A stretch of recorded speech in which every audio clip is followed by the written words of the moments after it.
The next technique of scientific management is method study. Method study means to find out the best way of doing the job. We know that there are different ways to do any particular work. So method study proposed, or Taylor proposed, that you should find out the best way of doing the work, and therefore the objective of method study is to minimize the cost of production.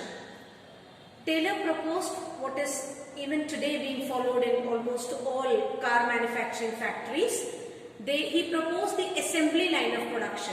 Now in the assembly line of production, people are situated at different places.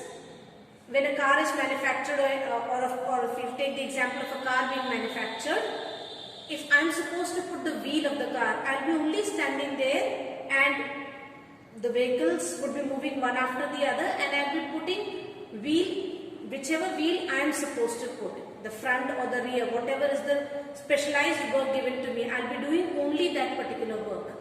So this reduced the cost of production because one person specialized in doing only one job. Ford Motors was the first company to use the assembly line of production. The next is motion study.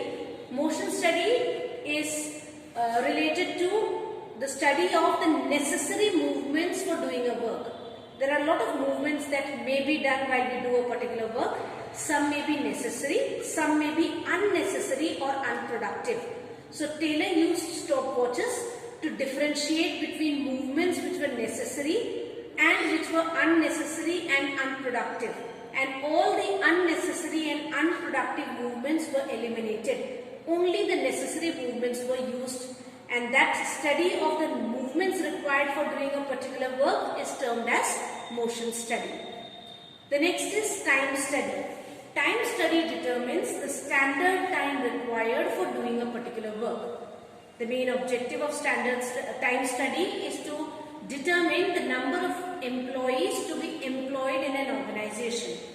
Because if we know that we have to complete production of say 50 units in one day, and one person can only produce or can only work or make say 2 units per day. So the number of people required would automatically be 25, because 50 units have to be manufactured. One person can only manufacture 2 units. So to manufacture 50 units, you need 25 people to be employed. So the objective of time study is to determine the number of workers to be employed while doing work.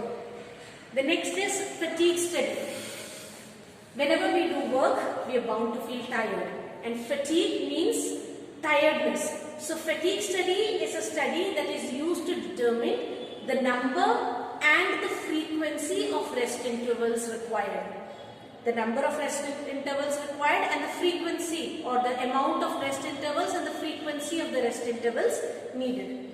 There can be different reasons for fatigue. It can be long working hours. It can be doing unsuitable work. I'm not interested in doing a particular work. I feel more tired when I do that particular work. Or it can be even uncordial relations with the boss. I'm not happy in the place where I'm working.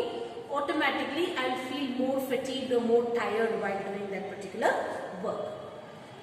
The last in this is differential piece weight system. Under the differential piece weight system, it was proposed by Taylor, or Taylor was a strong believer that there are 2 types of workers. There are efficient workers and inefficient workers. And Taylor proposed to differentiate between efficient and inefficient workers. He said that the efficient worker should be rewarded. A person who is completing the given work in the given time should be given something extra, which will force the inefficient worker to work in the same manner. We take an example here. If suppose a person can manufacture, or the standard work is say 10 units can be manufactured by an individual. So Taylor proposed 2 categories of wages. For people who are able to do the standard work or are doing more than the standard work. I take an example here. For people who are doing the standard work or more than standard work are supposed paid 70 rupees per unit. And for those who are manufacturing below the standard are given only 50 rupees per unit. There are 2 individuals or employees in the organization, Mr. A and Mr. B. Now Mr. A manufactures 11 units. The standard work is 10, he manufactures 11. So automatically he will be paid according to this particular standard wage. So therefore, the wages that are payable to A is 11 units into 70 rupees per unit makes a total of 770 units. On the other hand, B manufactures 9 units, which is less than the standard work.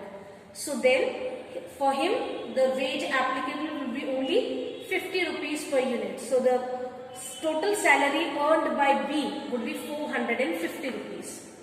If you look at the difference in work done, A manufactured only 2 units extra. B manufactured 9 and A manufactured 11. But if you look at the difference in salary, the difference in wages or salary was 320 rupees. Because A was able to achieve the standard work, he was given the wages which were for the standard, and because B was not able to achieve the standard, he was paid at a lower rate. Taylor believed that this difference in wages would propel B to work to achieve at least the standard work units. And this was the way in which Taylor believed that even the inefficient worker would become then an efficient worker.